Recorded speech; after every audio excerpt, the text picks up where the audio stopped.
I just want to make one thing clear about 2016 while we're all talking about it. Nobody looked better in 2016 than they do today.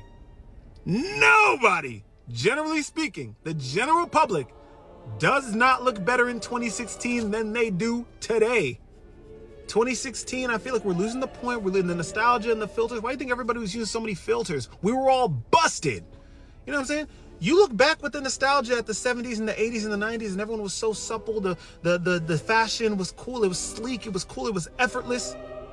That's true for every era of the past except for 2016. No one knew what we were doing, and also we just didn't have the technology.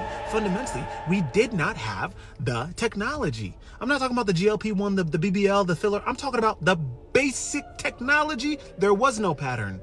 There was no Sacred. There was no Fenty Skin. There was barely a black girl sunscreen. Everybody was walking around with a Cantu leave-in conditioner in their hair. There was no, oh, I'm taking care of my natural hair. That was barely even a movement in 2016. It was a civil war. It was anarchy. You were either freshly big chopped or you were still chained to a flat iron. There was nothing in between.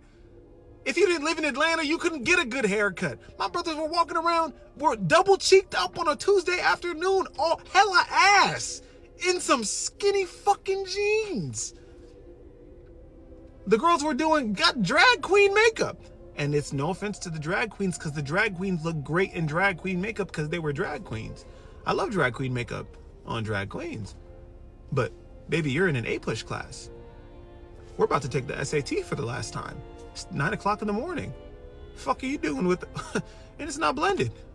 It's not even your shade.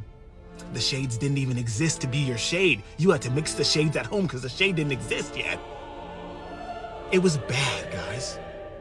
I'm not gonna have this revision of history. It was bad. Now the shit is so accessible. If you see a nigga walking down the street that isn't glistening in the sun, it's like, fuck is up with you? Are you good?